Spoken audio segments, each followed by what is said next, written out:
She didn't just walk to the scaffold, she walked toward a horror show tailor-made by the king she loved.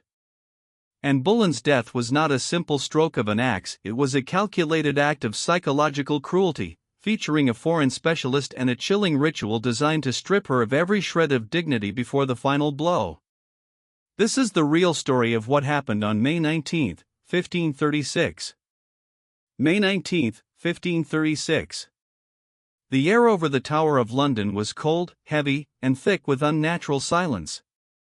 This wasn't just the silence of a foggy morning, it was the suffocating quiet of a nation holding its breath, waiting for the unthinkable to happen. For 17 days, Anne Boleyn, the vibrant, quick-witted Queen of England, had been locked inside the Queen's lodgings in the Tower, the very place where she had celebrated her coronation just 3 years earlier. The political maneuvering, the rigged trials, the monstrous charges of treason, adultery, and incest, all that was over. Now, only the waiting remained. The period leading up to the execution was, perhaps, the most brutal part of her sentence. The historical records tell us that Anne's emotional state was a terrifying pendulum swing. One moment, she was hysterical, weeping uncontrollably, demanding to know the details of her fate. The next, she would erupt into wild, inappropriate laughter, declaring herself the Queen of the Cockneys because she'd be headless. She was trapped in a tiny room, guarded by Lady Kingston, the wife of the Constable of the Tower. Lady Kingston wrote that and spent her last nights obsessing over the quality of the executioner. Was he good? Would he be quick? This anxiety was rooted in a genuine, horrifying fear of the English execution method. The standard procedure involved the condemned kneeling or lying down with their head on a block, often resulting in messy, multiple swings of a dull axe. For a queen, this was a disaster waiting to happen. And this is where Henry VIII delivered his final, sick favor. And received a message: the king, in his great mercy, had hired a master executioner specifically for her. He was being shipped in from Calais, France, and he specialized in the sword.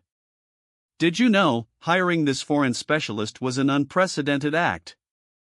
It wasn't just about speed, it was a way for Henry to publicly signal that Anne was not being executed as a common English traitor, but with the dignity of continental royalty, even though he stripped her of the title of queen and bastardized her daughter hours before. #### The walk to the green. Dawn broke over Tower Green. The execution ground itself was a small, miserable enclosure, purposely chosen for its intimacy. Henry didn't want the spectacle of hundreds of thousands of Londoners witnessing the event from the standard public place, Tower Hill. He wanted a controlled, surgical strike designed for maximum political impact but minimum public outcry. About 2,000 spectators were allowed inside the enclosure, key councillors, the Lord Mayor, and prominent political rivals who needed to see, definitively, that Henry's wrath was absolute. Everyone was stone-faced, nervous, and utterly silent.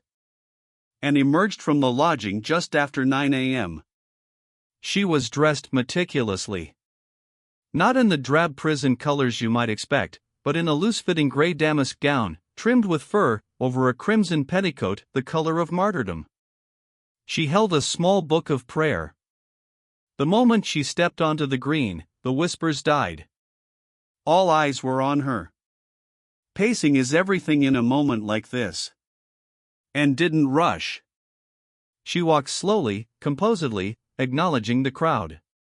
Historians agree that in her final moments, Anne found a stillness and dignity that had often eluded her fiery personality during her rise to power. She stepped onto the scaffold, which had been covered in black broadcloth. The height meant everyone could see her clearly. #### The final performance. Anne knew that her last words would be recorded and scrutinized forever. They had to achieve two things: preserve the legitimacy of her daughter, Elizabeth, and avoid giving Henry VIII any political ammunition. She stood tall, gazing over the hushed faces, and delivered one of the most masterful speeches in political history. She did not rail against Henry. She did not declare her innocence, even though she had maintained it fiercely in private. Instead, she spoke with unnerving composure. Good Christian people, I am come hither to die, for according to the law, and by the law, I am judged to die, and therefore I will speak nothing against it. I pray God save the king and send him long to reign over you, for a gentler nor a more merciful prince was there never. Imagine the chilling irony of those words hanging in the cold morning air. She was praising the gentle king who was about to slice her head off based on fabricated charges. But she knew the stakes. Any defiance would confirm the treason charge and possibly endanger Elizabeth's life. It was a calculated sacrifice of her own truth for her daughter's future safety. Having finished her speech, she knelt. ###the Blade of Calais. Now, the horrifying climax. The executioner stepped forward. He wasn't carrying an axe, but a massive, razor-sharp two-handed sword. This foreign executioner was renowned, but the method was unfamiliar and terrifying to the English crowd. Unlike the block, the victim sits upright, often blindfolded, waiting for the executioner to position himself. But the swordsman had an elaborate, dreadful ritual that was meant to ensure success but felt like pure psychological torture. He approached Anne, who was now kneeling, eyes covered by a simple silk blindfold. He knelt before her and began to speak to her in broken English, distracting her. He was instructing her to keep her head up, to remain still, maybe even pretending to adjust the blindfold. Meanwhile, a second man, an assistant, crept silently around to her side. Did you know, the executioner's assistant carried straw or sawdust in a sack to immediately catch the blood in the head, preventing them from bouncing or rolling, another grim detail designed to maintain the dignity of the performance.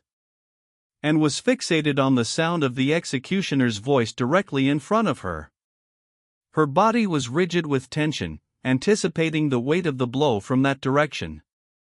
Then, the executioner suddenly leapt backward. At the precise moment Anne's attention snapped forward, searching for the expected strike, the assistant shouted something behind her. And instinctively turned her head, briefly disoriented, looking for the sound.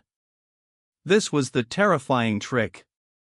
As her neck muscles relaxed and stretched slightly with the turn, the master swordsman, who had circled silently, moved with lightning speed.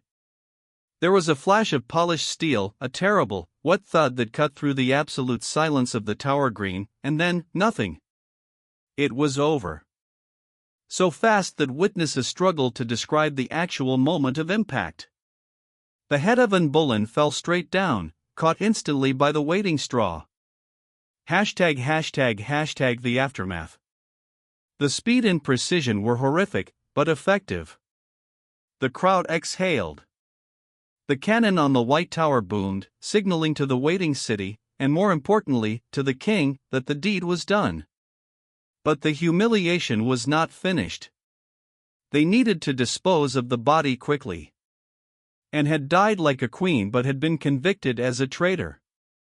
Traitors were not entitled to a proper, expensive burial. She had no designated coffin. In a scramble, Tower officials found an old elm arrow chest, a box for storing weapons, and shoved her remains inside.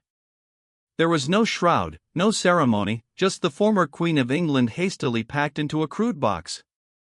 The arrow chest was buried within the precincts of the Chapel Royal of St. Peter ad Vincula, a small, unmarked grave alongside her executed brother, George Boleyn. And what was the merciful king doing when he heard that cannon fire echo across London? Did you know, Henry VIII reportedly wore white upon hearing the confirmation of Anne's death and immediately retired to enjoy a game of tennis and a feast. 11 days later, he married Jane Seymour. There was no mourning. There was only calculation and immediate celebration. And Boleyn's execution was worse than you think, not because of prolonged torture, but because of the breathtaking level of betrayal.